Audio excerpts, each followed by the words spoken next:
తీవ్రమైన పరిస్థితులు ఎదుర్కొంటున్నావా? Extreme conditions. వైటమైన ప్రోగ్రామ్ను వీక్షించడానికి ఆన్లైన్కి వచ్చినటువంటి ప్రభు పేరిట శుభములు కలుగును గాక. ప్రియమైనటువంటి దేవుని బిడ్డలారా, యోబు అన్నటువంటి దైవజనుడు దేవుని గురించి ప్రత్యక్షతలు ఆ రోజుల్లో ఇంకా ఎక్కువగా లేవు.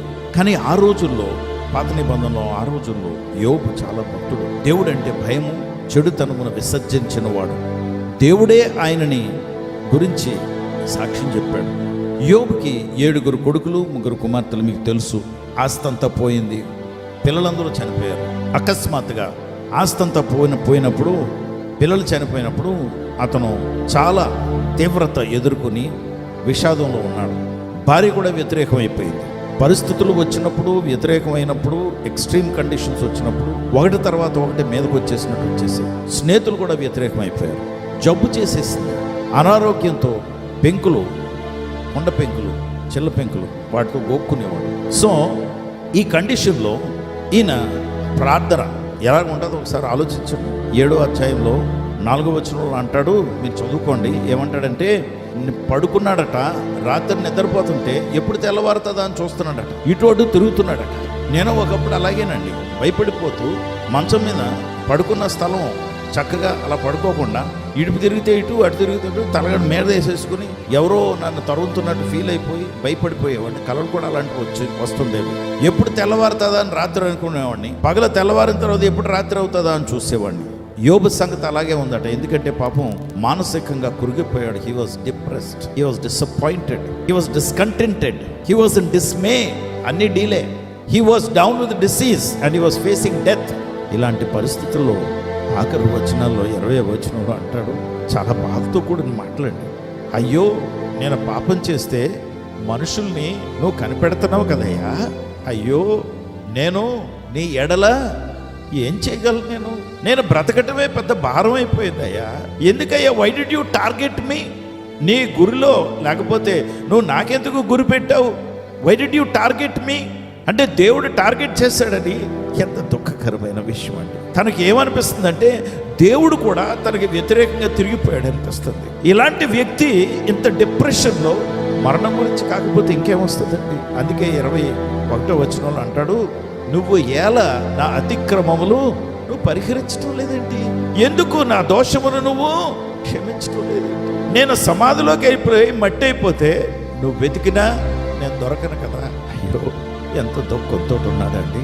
దేవుని బిడ్డలారా, యథార్థంగా చెప్తున్నానండి, my sympathies are with him. ఎందుకంటే పాపం ఈయన చేసింది పొరపాటు ఏమీ లేదు, ఎదుర్కొన్నాడు సమస్య. ఇప్పుడు డిప్రెస్ అయిపోయి ఎందుకు బ్రతుకుతున్నానో నాకు తెలియదయ్యా. నా పాపం పరిహరించేవాడు ఎవరు?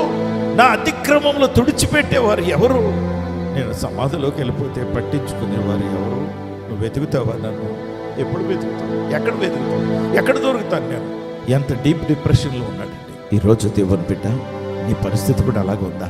కానీ 42వ అధ్యాయంలోకి యోబు వస్తే అక్కడ 2వ వచనంలో అంటాడు, nobody can thwart you from your purposes Lord. నీవు ఉద్దేశించిన దానిని చెయ్యకుండా నిన్ను ఆపగలిగిన శక్తి ఈ భూమి మీద ఏమీ లేదు ప్రభా అంట. ఎంత గొప్ప మాట.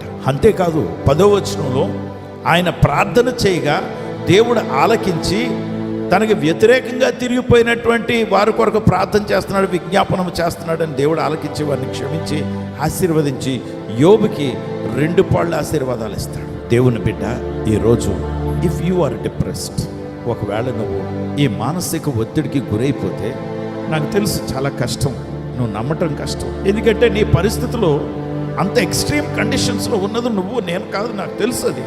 I know, my heart goes to you.